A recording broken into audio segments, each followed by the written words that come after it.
En 1929, años de creciente prosperidad terminaron en catástrofe. Es la mayor quiebra del mercado bursátil registrado en la historia. Es imposible ignorar la conmoción, la sensación de asombro e incredulidad. Los inversores novatos habían pedido prestadas sumas enormes de dinero para especular en el mercado. El mercado cayó de forma abrupta y muchas personas fueron arrastradas en la caída. Fue muy doloroso. Poco después, miles de bancos quebraban. Millones de personas lo perdieron todo. Había pobreza por todas partes. Era algo realmente terrible. La depresión que siguió al desplome bursátil y se extendió por todo el mundo se prolongó durante una década y fue el preludio de la Segunda Guerra Mundial. Esta es la historia de una catástrofe financiera que esperamos que nunca vuelva a repetirse.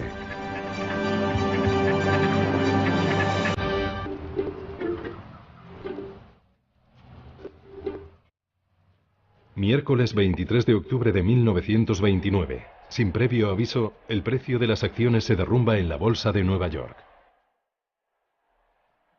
Los inversores están atónitos. En los últimos 5 años el mercado no ha dejado de subir. En solo una hora se venden la asombrosa cantidad de 2,5 millones de acciones. Al día siguiente, continúa la caída en picado. El 24 de octubre, a medida que la gente llegaba a la bolsa, crecía la sensación de que tal vez algo hubiera cambiado. De repente no había compradores. Los inversores querían vender, pero no había compradores para sus acciones. Y los precios empezaron a caer. $2, $4, $10 por acción. Era terrorífico. Aquella mañana el mercado bursátil cayó rápida y abruptamente. De repente las acciones empezaron a bajar 10, 20 o 30 puntos de golpe. No es necesario decir que se oyeron muchos gritos y exclamaciones en el parqué de la bolsa de Nueva York.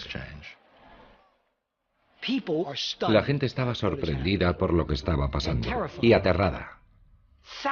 Miles de personas empezaron a congregarse delante de la sede de la bolsa. 10.000 personas ocupando la calle desde Broadway hasta el East River. La gente que quería saber qué estaba pasando iba allí. Una enorme muchedumbre se agolpaba en torno al edificio, alrededor de las estatuas y escaleras, esperando conseguir alguna noticia de las personas que salían de la bolsa. Podían oír las voces, los gritos de los agentes comprando y vendiendo, pero no sabían lo que estaba pasando. Por eso se congregaron y esperaron allí hasta averiguarlo. Pocos entre los millares que formaban esa muchedumbre eran conscientes de las dimensiones del desastre que estaba a punto de suceder. Tampoco podían imaginar que durante los siguientes 5 días, una catástrofe financiera iba a llevarse por delante los cimientos de la prosperidad del país. Pero para comprender las causas del derrumbe bursátil tenemos que remontarnos una década atrás, al momento en el que el grado de confianza de los americanos llegó a ser tan alto que parecía que los buenos tiempos durarían eternamente.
La industria del automóvil también prosperaba impulsada por los compradores que acudían en tropel a comprar los últimos modelos de Ford o Chrysler.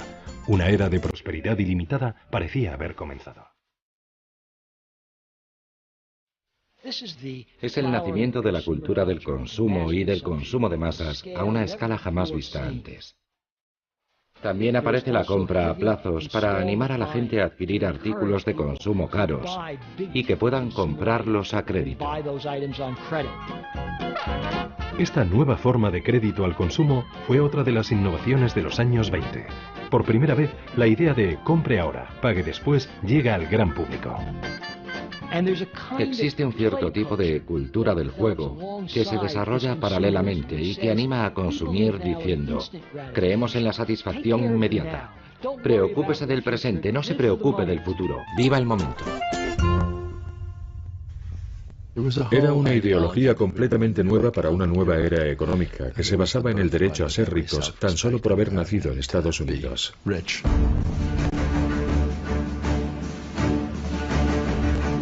Con créditos asequibles y más ingresos disponibles, los estadounidenses empezaron a buscar nuevas formas para ser más ricos todavía. Desde la Primera Guerra Mundial, el gobierno americano había vendido bonos, conocidos como bonos Liberty. Era una forma para conseguir dinero prestado de los ciudadanos que a cambio recibían pagos en concepto de intereses sobre el valor de los bonos. Famosos como Charlie Chaplin y Douglas Fairbanks fueron reclutados para promocionarlos en grandes concentraciones. Los bonos Liberty consiguieron que muchos se convirtieran en inversores en valores por primera vez. Por primera vez en su vida recibían pagos cada 6 meses en concepto de intereses. Con los valores podían comerciar en los mercados y cada día veían en la prensa cuál era el precio de sus bonos. Los bonos Liberty crearon una cultura de la inversión. La mayoría de la gente nunca había comprado valores antes y la gente corriente se acostumbró así a comprar acciones.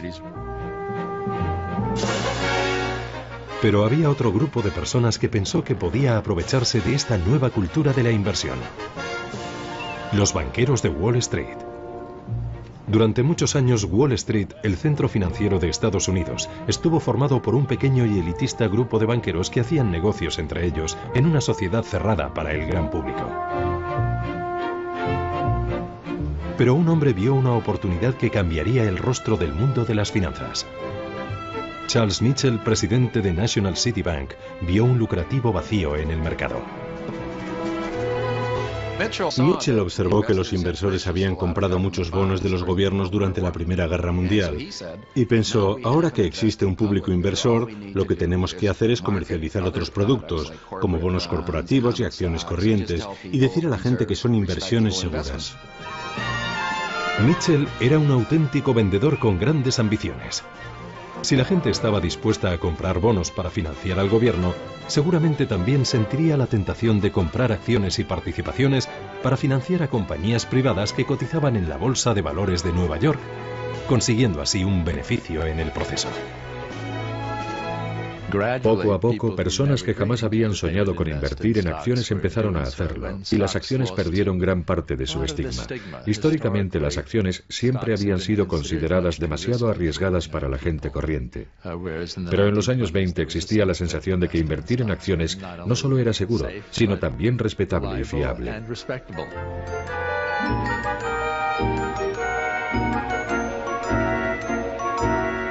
La idea tuvo éxito.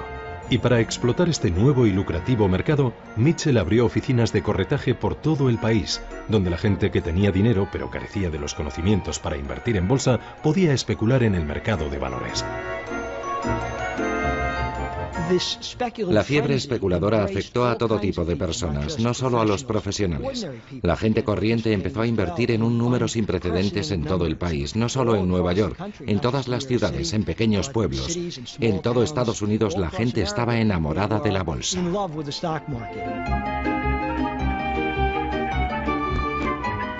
Esto fue posible gracias a la tecnología. La última cotización de las acciones de Wall Street podía ser impresa pocos minutos después en cualquier lugar de Estados Unidos gracias a los receptores telegráficos.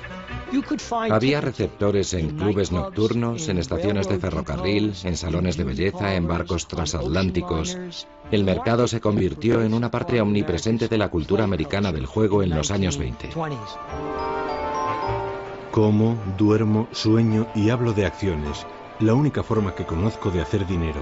Es apasionante, me encanta. $17.000 de beneficio con tan solo $3.500 de capital. No está mal.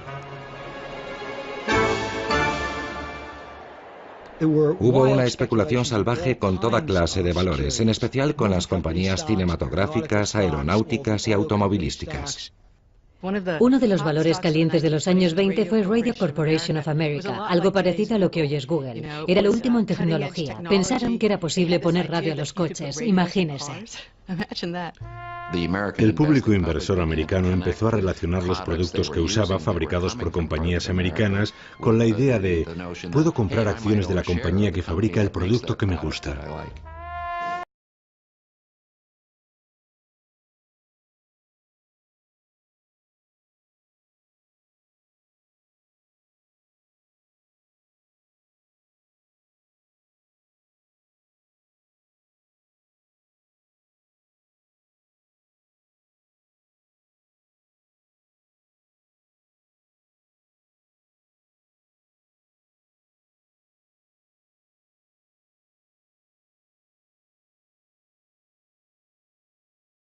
Todos los periódicos, todas las emisoras de radio estaban encantadas por lo que estaba pasando en la bolsa. El público seguía fascinado con las inversiones de famosos como Charlie Chaplin y Groucho Marx y las acciones con las que especulaban. El joven cómico Groucho Marx invirtió todos sus ahorros en el mercado de valores y estaba tan satisfecho con sus ganancias en bolsa que convenció a sus hermanos para que invirtieran también. ¡Qué chollo! RCA ha subido 7 puntos desde esta mañana. Acabo de ganar $7.000.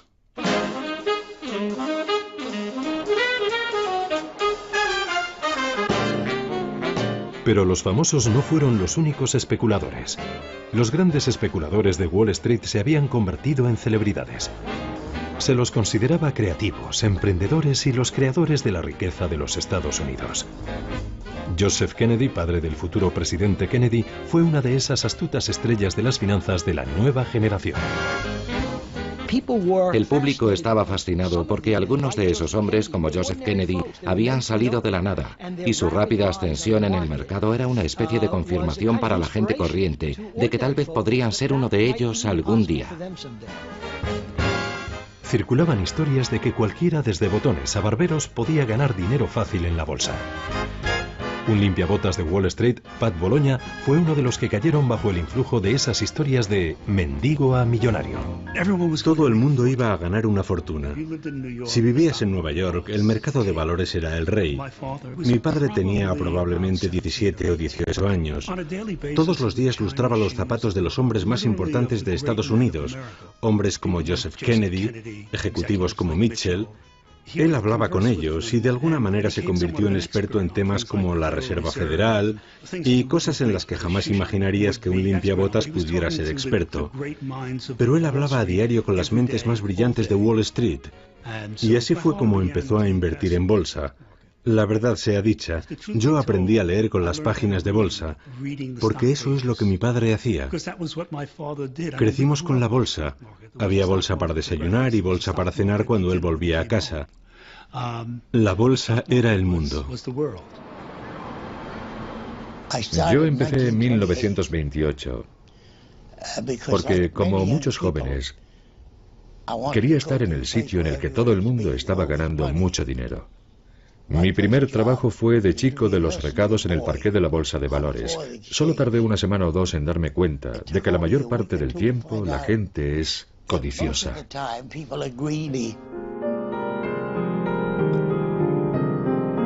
La gente tenía tanta fe en el mercado alcista que empezó a pedir dinero prestado en cantidades cada vez mayores para especular con los precios al alza de las acciones.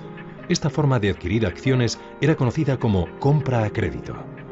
Al inversor solo se le exigía desembolsar una parte del dinero y su agente de bolsa financiaba el resto. La cultura del compre ahora, pague después había llegado al mercado de valores. Comprar acciones a crédito significa que las estás comprando con dinero prestado. A finales de los años 20, el 90% de las compras se efectuaban con dinero prestado. No había reglas acerca de cuánto podías pedir prestado y se pedían sumas enormes de dinero para comprar acciones. Podías comprar una acción de $100 con $25 y el corredor de bolsa te prestaba los otros 75. Si el precio de las acciones subía, y a finales de los años 20 todo parecía subir, esos $25 podían convertirse en una inversión valorada en 200 o 300. Los créditos para comprar acciones se convirtieron en una parte enorme de la economía de Estados Unidos. De hecho, hecho, casi 40 céntimos de cada dólar prestado eran para comprar acciones. Esta ingente entrada de dinero prestado en el mercado bursátil provocó una demanda creciente de acciones que empujó las cotizaciones aún más al alza. En 1928 la bolsa subió un 50% en tan solo 12 meses. Y a medida que el precio de las acciones seguía subiendo, más y más inversores solicitaban préstamos para comprar acciones. Uno de ellos fue el limpiabotas Pat Bologna. Mi padre no tenía mucho dinero en bolsa. Me dijo que tenía $6.000 de liquidez. Pero $6.000 significaban muchas acciones porque en aquellos años solo tenías que cubrir un 10% de la inversión. Así que con $6.000 podías tener acciones por valor de $60.000.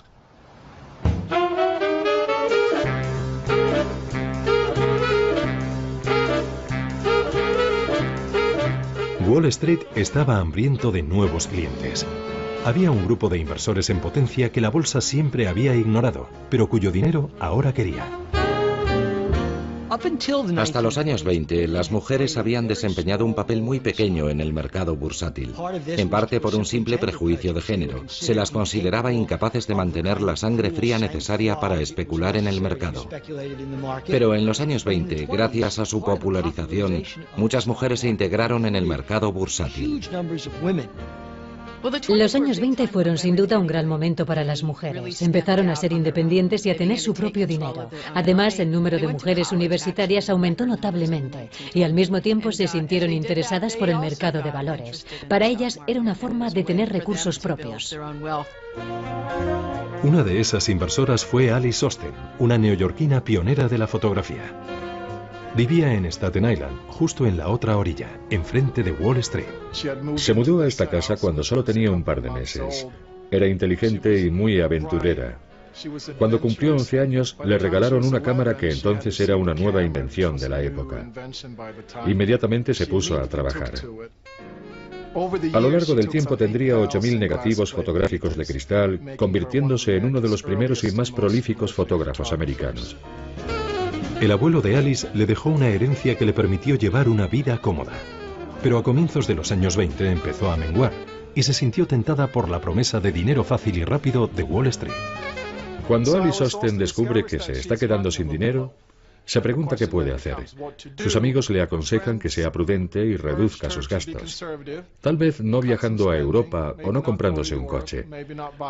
Pero Alice conoce a un corredor de bolsa que le aconseja: no, compra acciones y hazte rica rápido. Además, puedes pedir un préstamo para comprar más acciones, comprarlas a crédito. Y Alice Osten pensó: vaya, me parece una buena idea.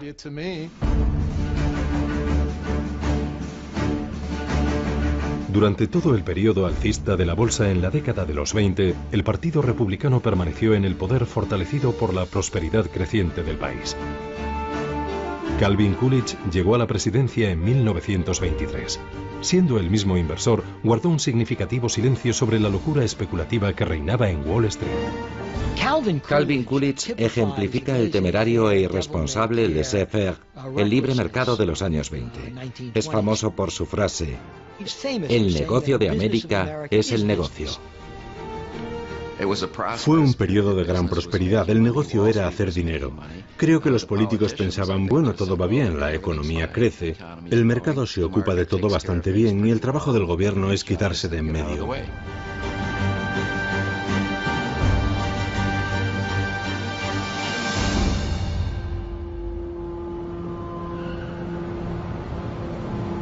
Durante el mandato de Coolidge, el poder de Wall Street siguió creciendo sin obstáculos.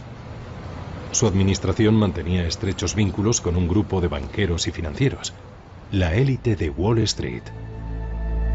Su riqueza y contactos les procuraba una inmensa influencia sobre la política económica del gobierno. Formaban pequeñas sociedades elitistas. Sin duda, eran la realeza de Wall Street. Trabajaban en lugares misteriosos y muy discretos. Eran pequeñas firmas con capital limitado, pero realmente ejercían un poder inmenso.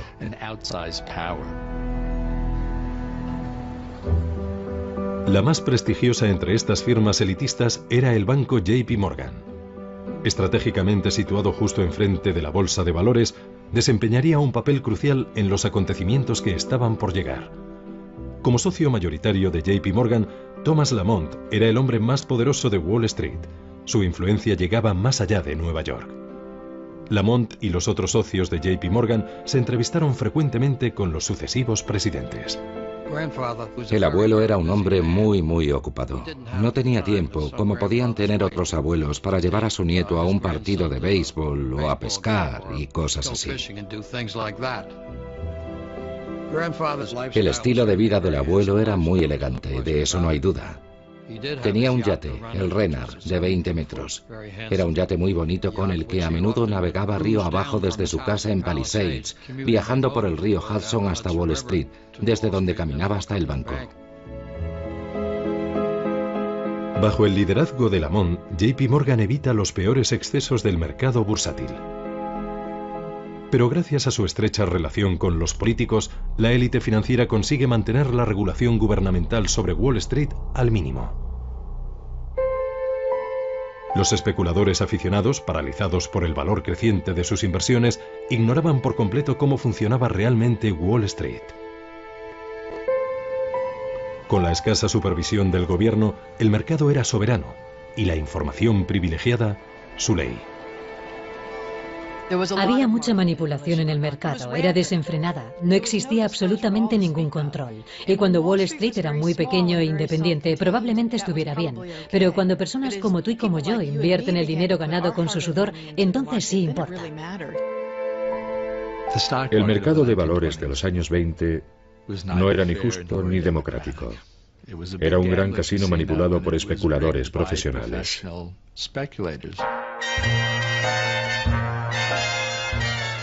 Cuando los pequeños inversores apostaban los ahorros de su vida, no eran conscientes de que todas las probabilidades jugaban en su contra. Los hombres como Joseph Kennedy no hacían sus fortunas eligiendo simplemente las acciones correctas. La verdad era que se aprovechaban de la ingenuidad de los crédulos recién llegados. Un puñado de especuladores se reunía y de forma coordinada empezaban a comprar lenta, pero implacablemente, una acción determinada. Calentaban a bombo y platillo determinada acción, hacían subir el precio comprándola ellos y la vendían recogiendo los beneficios y dejando al inversor medio con esas acciones y todas las pérdidas. Incluso algunas de las más importantes casas de inversión de Wall Street se dedicaban a este tipo de manipulación del mercado.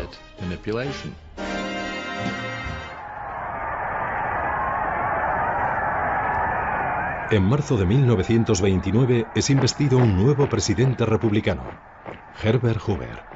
En su discurso tranquiliza a los estadounidenses. Hemos alcanzado el mayor grado de bienestar y de seguridad que ha existido nunca en la historia del mundo. Pero entre bastidores no estaba tan tranquilo. En realidad, Hoover era muy escéptico respecto a lo que estaba pasando en Wall Street y la economía en general, pero no tiene el valor político, y cuando se convierte en presidente, no hace nada por poner freno a esta fiebre especulativa salvaje. Y tampoco hace nada para que la Reserva Federal o el Tesoro controlen la especulación en el mercado de valores. En privado, Hoover hablaba de una orgía especulativa, pero como su predecesor Coolidge, no tenía ningún interés en regular el mercado. Pero Hoover no era el único que temía que la burbuja del mercado bursátil estuviera a punto de estallar. Pocos días después de su discurso de investidura, un destacado y muy respetado banquero, Paul Warburg, se distanciaba de las filas de la aristocracia de Wall Street, haciendo pública una sombría advertencia.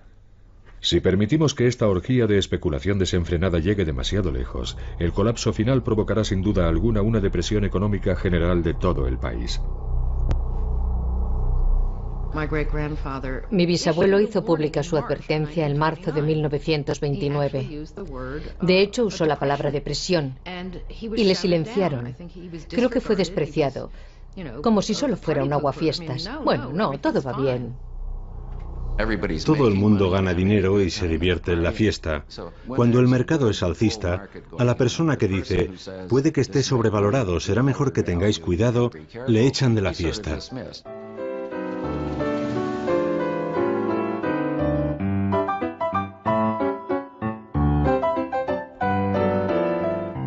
La predicción de Warburg cayó en saco roto. Y entre mayo y septiembre de 1929, 60 nuevas compañías fueron presentadas en la Bolsa de Valores de Nueva York, añadiendo más de 100 millones de acciones al mercado, alimentando la burbuja bursátil.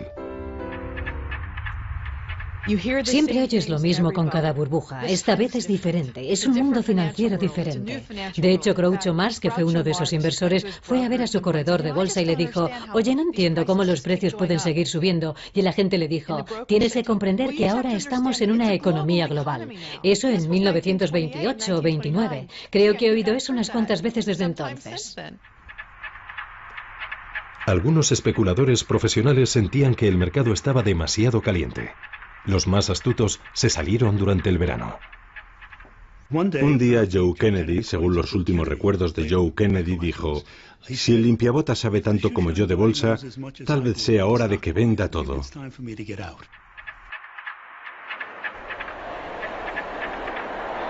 En septiembre, el mercado era cada vez más volátil.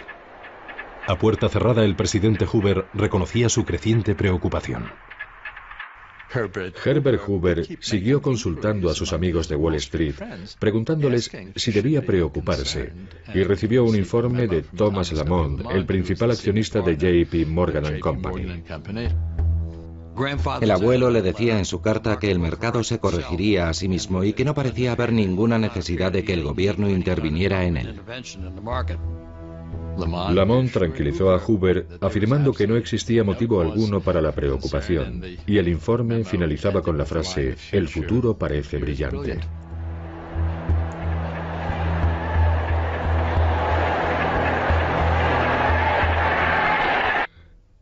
Cinco días después, la bolsa de valores se hundía.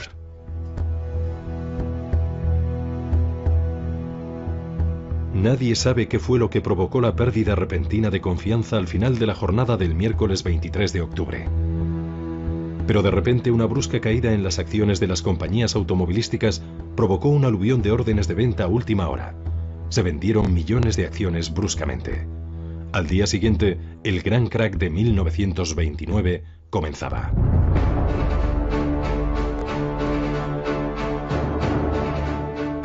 El 24 de octubre de 1929, el Jueves Negro, es considerado el comienzo del crack. Las enormes caídas asustaron a mucha gente. Es imposible ignorar la conmoción, la sensación de asombro e incredulidad, el pánico de la gente, mientras el mercado caía y caía. Ansiosas de noticias, miles de personas se agolpan delante de la bolsa. La multitud permanecía allí apesadumbrada, mirando al frente fijamente. Acababan de perderlo todo. Las autoridades locales se alarmaron tanto por lo que estaba pasando que enviaron a 400 policías temiendo que se produjera una invasión de la bolsa al estilo de la toma de la Bastilla. Cuentan que había un extraño murmullo en el aire. Una especie de extraño e inquietante sonido, probablemente resultado de las voces de todas esas personas compartiendo su preocupación. La reacción popular fue: esto no puede estar pasando.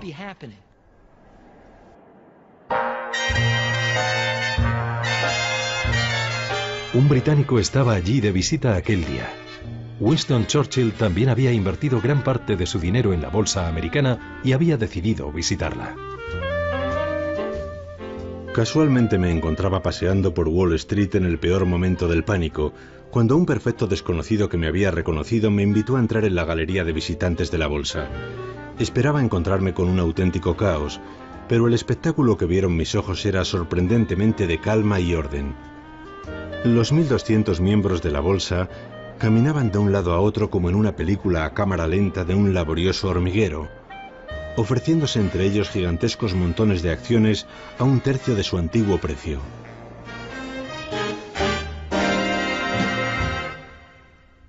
Churchill perdería una fortuna en el crack de aquel día. Fuera, la multitud seguía esperando noticias. Los rumores alimentaban el pánico creciente. Una vez que el desplome comienza, el verdadero problema es de confianza. Cuando se pierde toda la confianza en la economía, lo bueno y lo malo caen juntos. Por ello, la élite de los grandes inversores hace todo lo que puede por restaurar esa confianza, para convencer a la gente de que la economía y la bolsa van bien. Los banqueros sabían que tenían que hacer algo para evitar el colapso total de las finanzas. Un periodista del Times fue testigo de los acontecimientos. La gente seguía llegando y cada vez era más ruidosa. En mitad de la multitud se formó un remolino. Un hombre en mangas de camisa intentaba abrirse paso para cruzar la calle en dirección a las oficinas de Morgan. Era Charles Mitchell, el presidente de National City Bank. Alcanzó el edificio de oficinas de Morgan y poco después supimos a lo que había ido. Charles Mitchell había sido convocado a una reunión en la sede de JP Morgan. En torno a la mesa se sentaban otros 4 importantes banqueros, incluido Richard Whitney, vicepresidente de la Bolsa de Valores de Nueva York. Eran algunos de los hombres de negocios más ricos de Estados Unidos. El valor de sus activos personales sumados ascendía a $6.000 millones. Thomas Lamont presidía la reunión. Creo que supuso un gran shock para el abuelo. Sin duda no había previsto que pudiera ocurrir algo como el gran crack.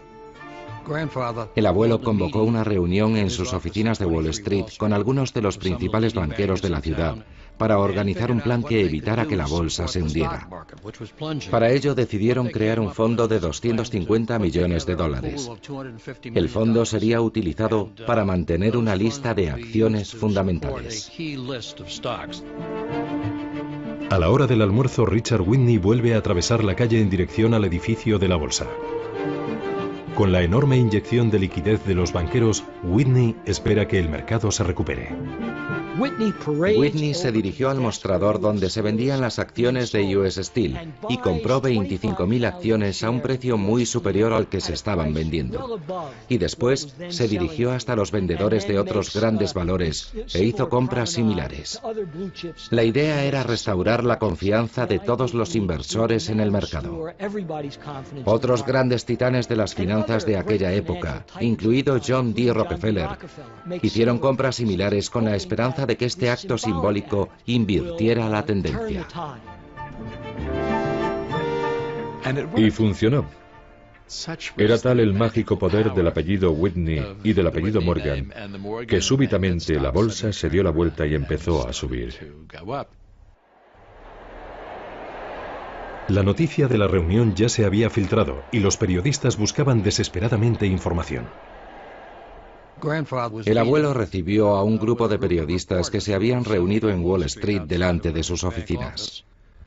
Su estilo era siempre mantener la calma y no decir nunca nada que pudiera provocar, que pudiera minar la confianza del público en el mercado bursátil. El canoso señor Lamont nos recibió con una actitud tranquilizadora. Era como el hombre que sale al escenario de un teatro en llamas a pedir al público que mantenga la calma diciendo que no hay motivos para la alarma. Se han producido algunas ventas guiadas por el pánico en la bolsa y hemos mantenido una reunión para tratar la situación.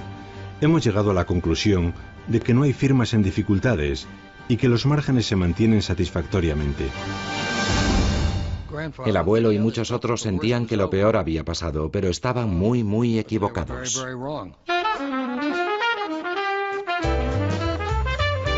El fin de semana la intervención de los banqueros parecía haber funcionado. Las jornadas del viernes y el sábado transcurrieron con tranquilidad y sin incidentes. El presidente Hoover también intentó calmar los ánimos, repitiendo un mantra que desde entonces se ha repetido muchas veces en las crisis bursátiles. El negocio fundamental del país, la producción y distribución de bienes de consumo, tiene una sólida y próspera base. Pero en las oficinas del distrito financiero, el caos es total. Una de las cosas que olvidamos es lo primitiva que era la tecnología. El 24 de octubre se negociaron tantas acciones que se necesitaron 4 horas después del cierre de la bolsa para imprimir todas las operaciones realizadas. La impresora, completamente desbordada, llevaba horas de retraso con las operaciones realizadas y no servía para nada. Durante toda la noche las lámparas lucieron en las ventanas de las oficinas, donde los corredores de bolsa y contables Luchaban por intentar cerrar las cuentas del día antes de que empezara la siguiente jornada. Se desmayaban en sus escritorios. Los mensajeros caían rendidos sobre el suelo de mármol del banco y se dormían.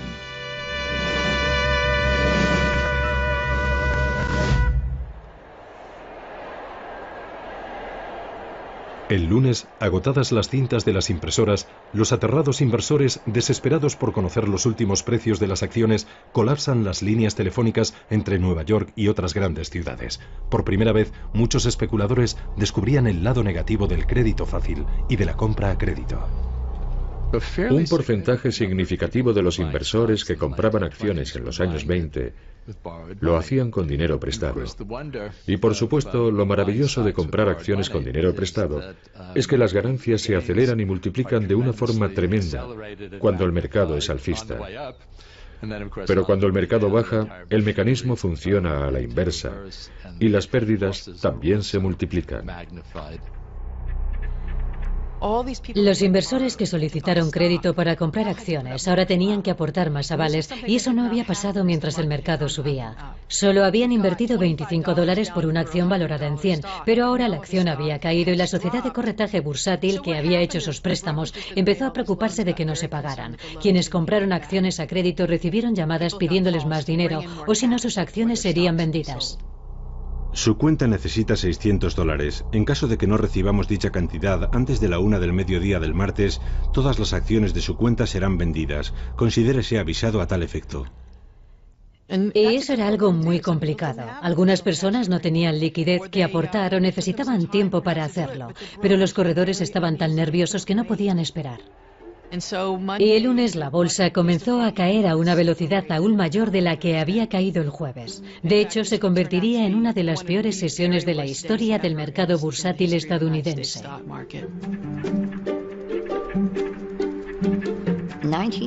En 1929, cuando la bolsa se hundió, yo era muy joven. Solo tenía 7 años.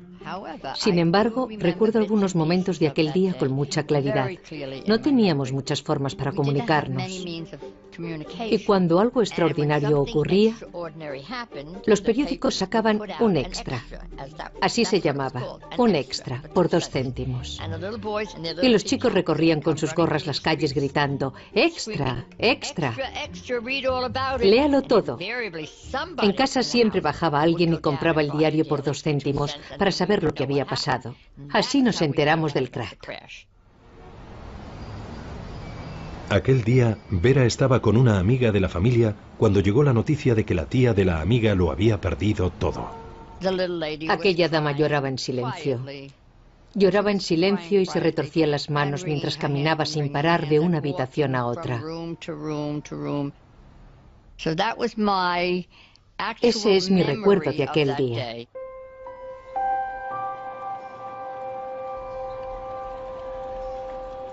En la mañana del martes, algunos de los nombres más famosos entre las empresas nacionales ven cómo sus precios caen en picado.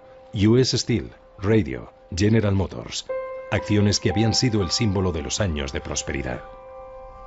El martes, las oleadas de órdenes de venta no dejaban de llegar. Esta vez, las ventas fueron tan fuertes e implacables que no hubo reunión a la hora del almuerzo en JP Morgan. Era evidente que el volumen de ventas hacía inútil cualquier esfuerzo de los banqueros por contener la avalancha. El martes por la tarde, todas las acciones del país valían un 20% menos de lo que costaban cuando abrió el mercado el lunes por la mañana. La industria del país había perdido un 22% de su valor en 36 horas. Hoover era el presidente. Y él y Andrew Mellon, el secretario del Tesoro, eran muy de derechas y creían que la misión del gobierno era no interferir. Creían en el capitalismo puro y sin limitaciones. Así que hicieron muy poco o nada por aminorar el desplome. Dijeron que se arreglaría solo. El mercado se hundió violentamente y mucha gente lo perdió todo. Fue muy doloroso. Prácticamente todo el mundo perdió dinero, igual que ha sucedido ahora.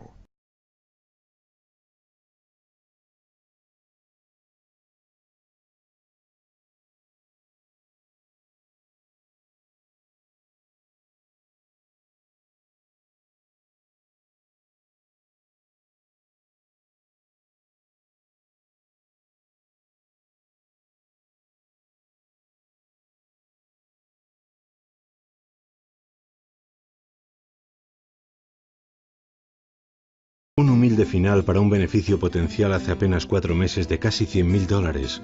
Por lo menos, me repito a mí mismo, lo he perdido todo en el mayor momento de pánico de la historia. Tuve mucha suerte. Nunca perdí mi trabajo. Me bajaron el sueldo. Afortunadamente, mis jefes eran gente rica. Y cuando me lo dijeron, me preguntaron: ¿por qué sonríes? Les dije, creía que ibais a despedirme. Aquellos que pudieron permitírselo aceptaron las pérdidas con humor negro.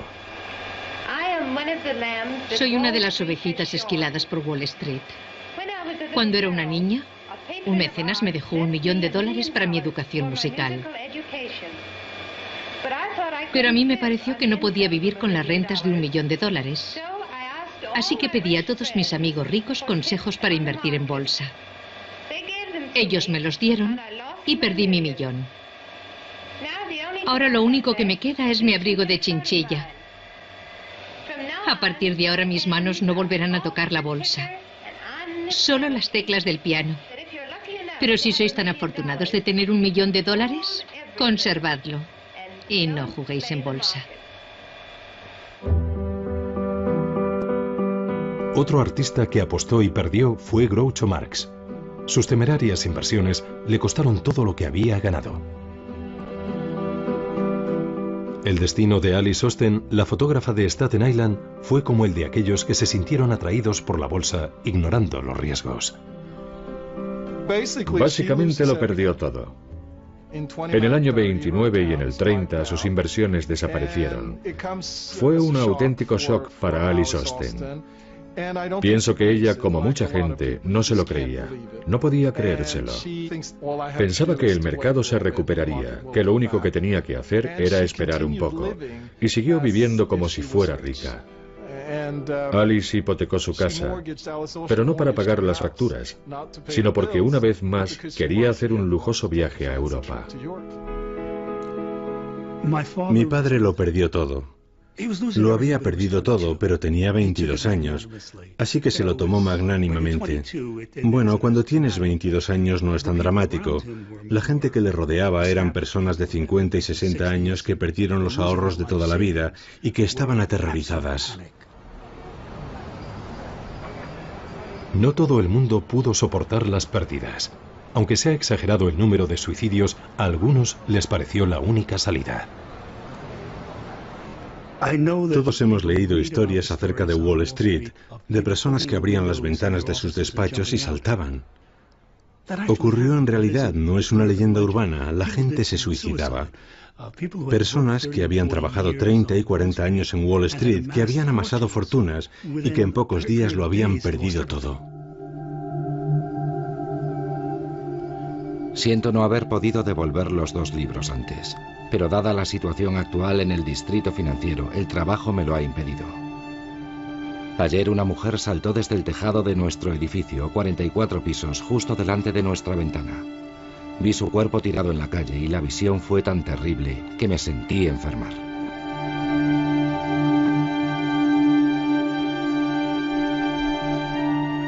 Los efectos del catastrófico crack de Wall Street llegaron a todo el país. Incluso aquellos que nunca habían tenido acciones y que nunca se habían beneficiado del boom bursátil se convirtieron en víctimas también. El desplome de la bolsa minó la fe de los estadounidenses en su frágil sistema bancario, formado por miles de pequeños bancos locales que carecían del tamaño o la reputación necesaria para convencer a los clientes de que su dinero estaba a salvo. El hundimiento de la confianza en la economía provocó un efecto dominó. En 1931 quebraron más de 2000 bancos. Después del crack, los bancos cerraron. Eso nos afectó un poco más seriamente a nosotros, a la gente de mi edad. Muchas personas guardaban su dinero en el banco, un poquito de dinero, algunos cientos de dólares, puede que 1000. Entonces no existían infraestructuras y tampoco un fondo federal que garantizara los depósitos de los clientes. No existía ninguna forma de apoyar a los bancos. Si los bancos habían tomado decisiones erróneas, lo pagabas tú, ibas a por tu dinero y ya no estaba. La gente oía que el banco de la esquina no era bueno y se preocupaba por su propio banco, así que iba corriendo a retirar el dinero de su banco. Se creó un terrible círculo vicioso. Durante los siguientes 2 años cerraron 3000 bancos. El sistema bancario en su totalidad parecía no solo frágil, sino inservible. Después de aquello, la gente empezó a desconfiar de los bancos y a guardar los ahorros debajo del colchón.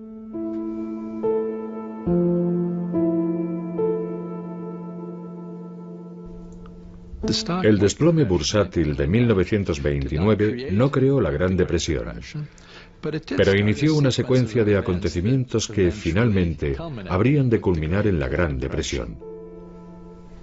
Bien, puede que todo esto nos resulte familiar. Los bancos prestaban dinero al mercado bursátil, las compañías prestaban dinero, los corredores prestaban dinero y cuando la bolsa cayó todo ese dinero desapareció. Inmediatamente las empresas empezaron a sentir miedo por no disponer de capital y perder dinero. Y empezaron a despedir a trabajadores y a cerrar fábricas. Hubo quiebras masivas y una crisis de liquidez, exactamente del mismo tipo de la que tenemos hoy. Es decir, los negocios no pueden obtener préstamos para mantenerse a flote. Aunque fueran negocios totalmente solventes, no podían conseguir los créditos comerciales a corto plazo necesarios para pagar a sus trabajadores, invertir en equipamiento y pagar a sus proveedores. Así que empezaron a quebrar y en el proceso de quiebra despedían a la gente y como consecuencia el consumo cayó. Y eso fue lo que provocó un daño traumático a toda la sociedad, tan traumático que solo es comparable a la guerra civil en la memoria de este país, como el momento más trágico de la historia de Estados Unidos. Mi padre tenía una modesta empresa de seguros. Una noche, durante la cena, dijo que tenía que despedir a un empleado. Y yo, caballerosamente, dije, bueno, seguro que encuentra otro trabajo, ¿verdad? Y mi padre me dijo, no, es un hombre mayor y poco capaz. No creo que pueda. Y en ese momento, mi padre se echó a llorar. Era la primera vez que veía llorar a mi padre.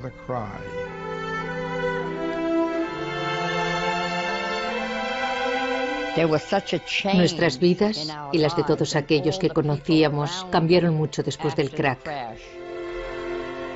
Los padres de muchas de mis amigas perdieron sus trabajos. Y como no podían pagar el alquiler, fueron desahuciados. Había pobreza por todas partes. Los hombres no tenían ropa, iban harapientos, andrajosos, se envolvían los pies con periódicos y cartones, como zapatos improvisados para caminar por la calle.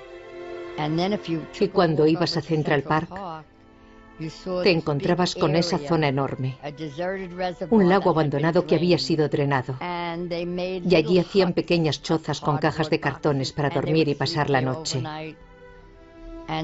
Lo llamaban Hooverville, porque así se llamaba nuestro presidente en aquel momento. Y por supuesto, el desplome de la bolsa y toda aquella pobreza era, claro, culpa suya.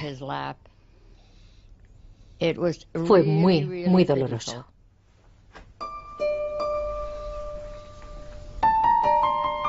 Como muchos otros, la fotógrafa Alice Osten luchó por seguir pagando los plazos de la hipoteca cuando llegó la Gran Depresión. En pocos años de depresión, Alice Osten se quedó sin dinero. No le quedaba nada. Y perdió su casa. La llevaron a un hospicio sacado de una novela de Dickens, donde sobrevivió un par de años. Milagrosamente, sus fotografías fueron descubiertas. Las revistas Time y Life le compraron algunas fotos y ganó el dinero suficiente para mudarse a una residencia digna. En cierta forma, sus fotografías acudieron en su auxilio. La salvaron de la pobreza y le permitieron vivir dignamente 1 o 2 años. Paul Warburg, quien con tanta precisión había pronosticado el desplome bursátil y la depresión, salvó del desastre al banco que dirigía saliéndose de la bolsa a tiempo. Pero eso no supuso ningún consuelo para él. Probablemente mi bisabuelo nunca recuperó su equilibrio personal después del crack. Le llamaron la Cassandra de Wall Street. Creo que le resultaba muy doloroso. Todos recordamos que Cassandra no solo pudo ver el futuro, también fue condenada a ser ignorada. Creo que le provocó su propia depresión personal. Dudo mucho que alguna vez dijera, ya os lo dije.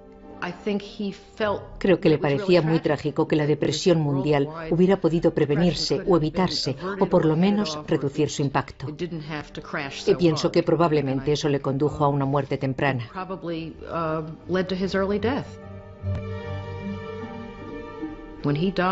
Murió el último año de la presidencia de Hoover, cuando no se veía el final.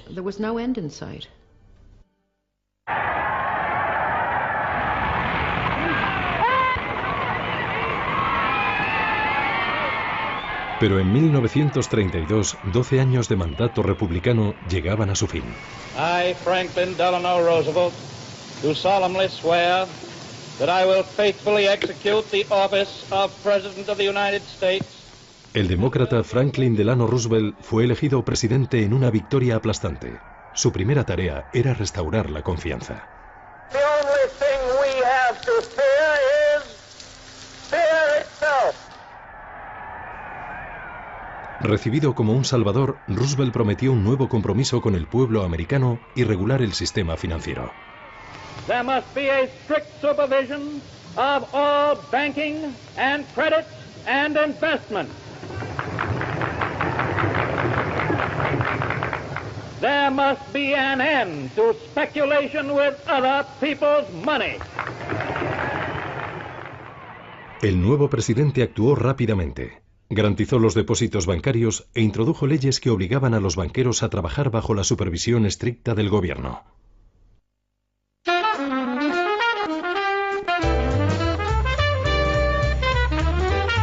El Comité de Banca del Senado abrió una investigación. Duraría más de 3 años, y las 10.000 páginas de testimonios ennegrecieron la reputación de Wall Street. Ferdinand Pecora, el ambicioso abogado del comité, retó a la élite de los banqueros a que explicaran su conducta. Llamó a testificar a esos banqueros. ¿Y qué descubre? Descubre que Charlie Mitchell de National City Corp había vendido acciones a su mujer para evitar pagar impuestos. Richard Whitney, quien con tanta audacia compró acciones el Jueves Negro, perdió su dinero, pidió prestada a su hermano y como tampoco le salió bien, empezó a robar a sus clientes. Finalmente fue condenado a prisión. El banco más prestigioso de América, JP Morgan, estaba igualmente muy lejos de ser inocente. Las vistas descubrieron evidencias de una lista que ofrecía acciones preferentes a amigos influyentes, incluido un antiguo presidente. No solo había socios de Morgan y miembros de la familia Morgan, también importantes ejecutivos de empresa e incluso algunos políticos. Calvin Coolidge, por ejemplo, estaba en dicha lista de acciones preferentes. Fue una práctica que mucha gente consideró incorrecta. Ferdinand Pecora dijo una gran frase. Eran revelaciones escandalosas de la baja estofa de las altas esferas. Me encanta, porque podemos decir lo mismo hoy en día.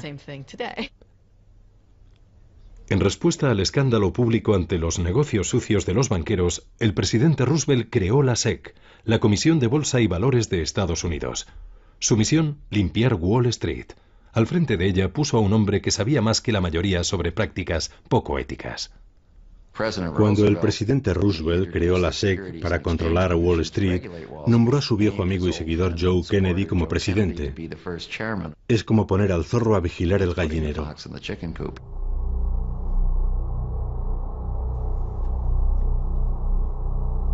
Aunque Roosevelt restauró la confianza en el sistema financiero, la Gran Depresión duraría hasta el estallido de la Segunda Guerra Mundial. Entonces, como ahora, la economía globalizada hizo que tanto el crack como la subsiguiente depresión se extendieran por todo el mundo. En Gran Bretaña, el sector industrial se hundió y millones de personas perdieron sus trabajos. En Alemania, que seguía sin recuperarse de su derrota en la Primera Guerra Mundial, el impacto fue aún mayor. Durante la Gran Depresión, muchos perdieron los ahorros de toda la vida, y eso provocó en muchos países el deseo de un gobierno autoritario que les salvara, que rescatara la economía.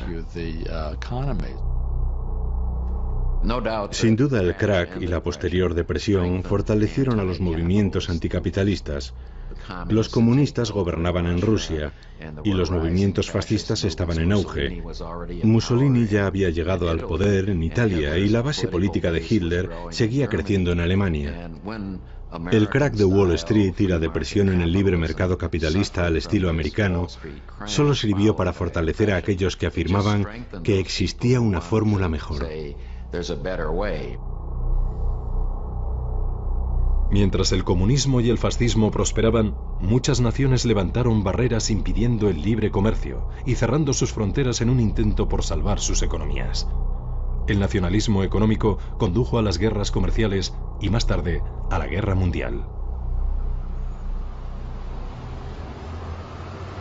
80 años después, aquellos que recuerdan la burbuja de los años 20 y el desplome bursátil posterior tienen la sensación de que ya han visto todo esto antes. Creo que no hemos aprendido nada de lo que pasó. He descubierto que el hombre tiene muy poca memoria. Siempre hace operaciones sin considerar los riesgos a la baja. Tenemos muchos créditos baratos, igual que en los años 20. Ahora existen créditos baratos y la gente ha especulado con la vivienda y la burbuja inmobiliaria ha estallado. El consumidor americano está de deudas hasta las cejas y no puede mantener esa deuda. La crisis de las hipotecas subprime es un síntoma evidente de eso. En los años 80 y 90 renació la fe en el libre mercado. Y cuando el optimismo volvió, muchas de las regulaciones introducidas por Roosevelt parecían pasadas de moda y fueron olvidadas lentamente. Una vez más, un mercado poco regulado permitió que la especulación creciera sin control. Ahora estamos cosechando los frutos de aquella liberalización y en ese sentido estamos en la misma situación que en 1929, cuando el gobierno cerró los ojos ante lo que pasaba en el mundo financiero. Lo que espero y pienso es que el gobierno ha aprendido la lección y está intentando tomar medidas más activas y mucho más agresivas que las que se tomaron en los años 30 para intentar reducir los daños y el deterioro económico. La esperanza es que esas medidas funcionen. Pero la lección del crack de 1929 es que la historia se repite y que la locura y la codicia humanas son fuerzas mucho más poderosas en el mundo de los negocios que la razón y la moderación.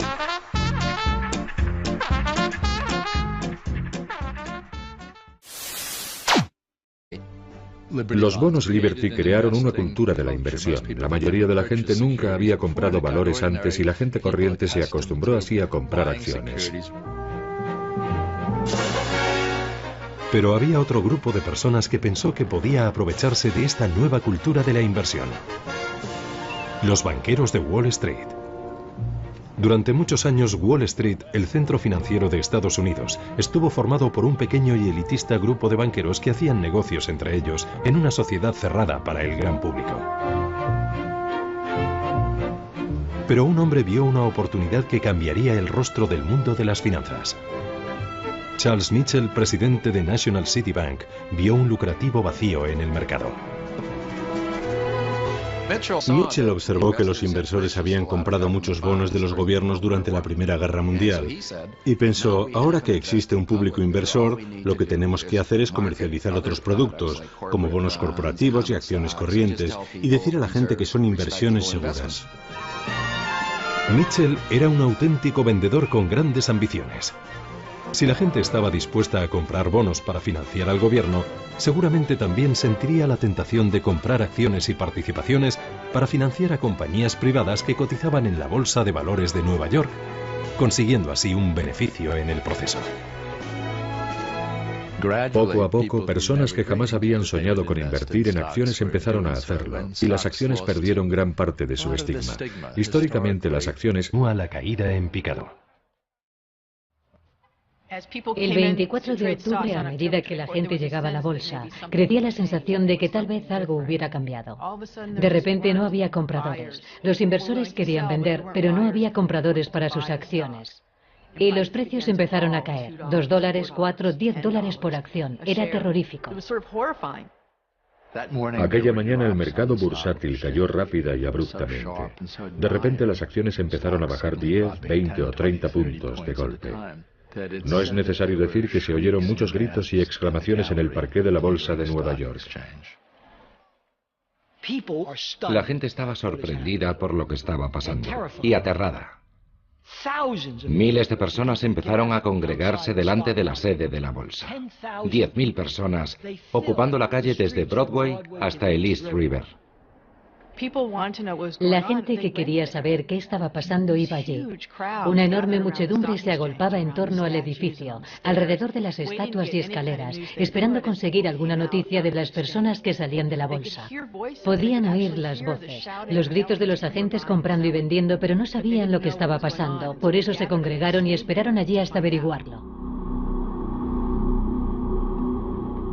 Pocos entre los millares que formaban esa muchedumbre eran conscientes de las dimensiones del desastre que estaba a punto de suceder. Tampoco podían imaginar que durante los siguientes 5 días, una catástrofe financiera iba a llevarse por delante los cimientos de la prosperidad del país.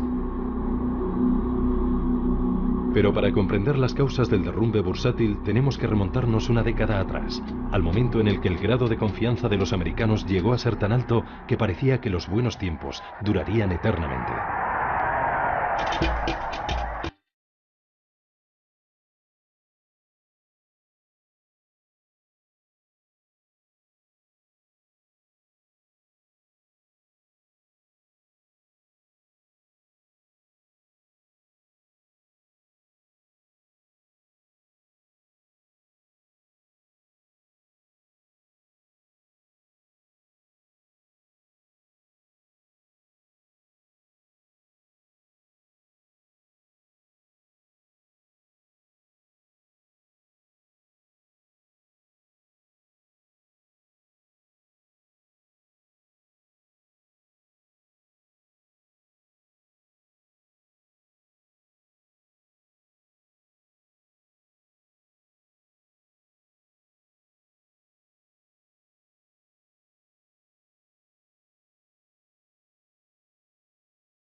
La industria del automóvil también prosperaba impulsada por los compradores que acudían en tropel a comprar los últimos modelos de Ford o Chrysler. Una era de prosperidad ilimitada parecía haber comenzado. Es el nacimiento de la cultura del consumo y del consumo de masas a una escala jamás vista antes. También aparece la compra a plazos para animar a la gente a adquirir artículos de consumo caros y que puedan comprarlos a crédito. Esta nueva forma de crédito al consumo fue otra de las innovaciones de los años 20. Por primera vez, la idea de compre ahora, pague después llega al gran público. Existe un cierto tipo de cultura del juego que se desarrolla paralelamente y que anima a consumir diciendo: creemos en la satisfacción inmediata. Preocúpese del presente, no se preocupe del futuro. Viva el momento. Era una ideología completamente nueva para una nueva era económica que se basaba en el derecho a ser ricos tan solo por haber nacido en Estados Unidos.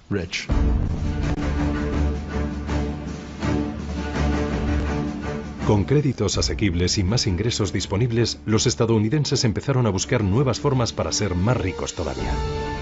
Desde la Primera Guerra Mundial, el gobierno americano había vendido bonos, conocidos como bonos Liberty. Era una forma para conseguir dinero prestado de los ciudadanos que a cambio recibían pagos en concepto de intereses sobre el valor de los bonos. Famosos como Charlie Chaplin y Douglas Fairbanks fueron reclutados para promocionarlos en grandes concentraciones. Los bonos Liberty consiguieron que muchos se convirtieran en inversores en valores por primera vez. Por primera vez en su vida recibían pagos cada 6 meses en concepto de intereses. Con los valores podían comerciar en los mercados y cada día veían en la prensa cuál era el precio de sus bonos.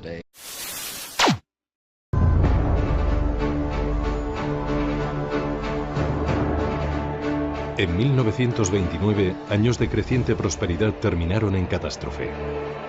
Es la mayor quiebra del mercado bursátil registrado en la historia. Es imposible ignorar la conmoción, la sensación de asombro e incredulidad. Los inversores novatos habían pedido prestadas sumas enormes de dinero para especular en el mercado.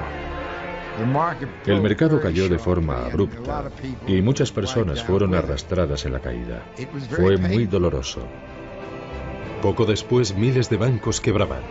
Millones de personas lo perdieron todo. Había pobreza por todas partes. Era algo realmente terrible. La depresión que siguió al desplome bursátil y se extendió por todo el mundo se prolongó durante una década y fue el preludio de la Segunda Guerra Mundial. Esta es la historia de una catástrofe financiera que esperamos que nunca vuelva a repetirse.